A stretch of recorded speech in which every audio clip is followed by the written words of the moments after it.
Video හදන එක නතර කරේ. ඒත් ඔයාලා මට බනින නිසා. ඕගොල්ලෝ හොඳටම මට බණී කියලා මට ලොකු විශ්වාසයක් ඇතිවුණා මේ ප්‍රශ්නේ නිසා. ඉතින් බනින්න බෑ. ඇයි බැන්නේ නැත්තේ? ඕගොල්ලෝ ඒ වෙනුවට කමෙන්ට් දාලා මැසේජ් දාලා කීවා වීඩියෝ දිගට නමදන්න කියලා. මම මොනව කරන්නද ඒකට? ඕගොල්ලෝ බනින්න ඕගොල්ලෝට දීපු හොඳට බනින්න. එම් බැන්නට මම දිගටම වීඩියෝ හදන එක නවත්තනවා. මංගලේ ගහලා පන්නන්න කලින් ඉල්ලා අස්සලා ගියේ. ඒක හොඳයිනේ සාමකාමීනේ. ඒක කළාම ඕගොල්ලෝ ආපහු කියනවා පටන් ගන්න කියලා. මට මේ ආව අර්බුදේ මේ හැම පාර්ශවයකටම වඩාත් සාමකාමී විදියට හැමෝටම අවම හානියක් වෙන විදිහට ඉස්සන ගන්න පුළුවන් කල තිබ්බා. කලමනාකරණය කර ගන්න තිබ්බා. කල යුතුව තිබුණා ඒක. ඒක කරන්න බැරි වුණා. ඒකට සමාව වෙන්න ඕන හැමෝගෙම සෝරි. කයිසි සෙන්ඩ් කරන කෙනෙකුට මම කරේ අය වීඩියෝ දාන්න මම තරහයි වගේ ක්‍රින්ජ් විදිහට හැසිරුණ එක. සෝරි එහෙම කරාට. හරිම අප්‍රසන්න නැහැ එහෙම කරාම නිකන්. මට මම අඬනවා. එහෙම වෙන්න එපා නේ. හරියවල මටත් එන අවුල් ඒ හැසිරුණේදී. සමහරවිට මට සෝෂල් එක්ස්පීරියන්ස් වැඩි නැති නිසා මම එහෙම ඇසුරන වෙන්න පුළුවන් නේ. මට සෝෂල් මීඩියාත් ලොකුවට හරියට තේරෙන්නේ නැහැ නේ. මට පොඩ්ඩක් කට්ටිය බනිද්දි ඒක හැන්ඩල් කරගන්න තේරෙන්නේ නැහැ. මං හරි බයයි කට්ටිය මට බනිනවට. ආයෙ පටන් ගන්නත් මට හොඳටම අවුල්. මොකද මම මේක මගේ කපටි ප්ලෑන් එකක් කියලා මට මේ හිතෙනවා. එහෙම ඔයාලට හිතනවද? නිකන් බලන්නකො සබ්ස්ක්‍රයිබර්ස්ලා නැහැ.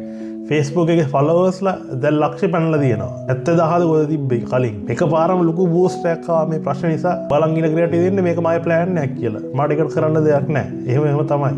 මේ දවස් කිව්වේ සෝෂල් මීඩියා මට හොඳටම එපා වුණා. මොකද හැමතැනම මගේ මූණමයි මං ගැනමයි තියෙන්නේ. ඒවම සජෙස්ට් වෙලා මට එනවා. මට එපාම වෙලා හිටියේ. මට බණිනේවයි මට හොඳ කියනේවයි ඔක්කොම මං එක දිගට ස්කිප් කරා. එහෙම කළා හරියන්නේ නැහැ. එපා වුණා. දැන් නම් ටිකක් ඒක අඩු වෙලා තියෙනවා. දැන් අර ඔක්කොම කාම් ඩවුන් වෙලා තියෙන්නේ මට. දැන් ආයෙ එන්න කාලේ හරි. මං අස නැහැ ගොඩාක් වෛරල් යන්න. පොඩ්ඩක් වෛරල් ගියා හොඳටම ඇති. පවුල් පසිප්පු අවුල් කියලා මං කිව්වට ඇත්තට මේකෙන් මට ඕනේ තරම් හොඳ දේවල් වෙලා තියෙනවා. මට සුපරිම එඩිටින් පිස් එකක් තියෙනවා. සුපරිම ගැලැක්සි ෆෝන් එකක්, සුපරිම ගැලැක්සි ටැබ් එකක් මට තියෙනවා. Sony headset එකක් තියෙනවා. ටෙක් අයිටම්ස් අතින් ගත්තොත් මම ඊටාම ලක්ෂරි ජීවිතයක් ගත කරන පුද්ගලයෙක්. හැබැයි මේ සොර හිල් තියෙනවා.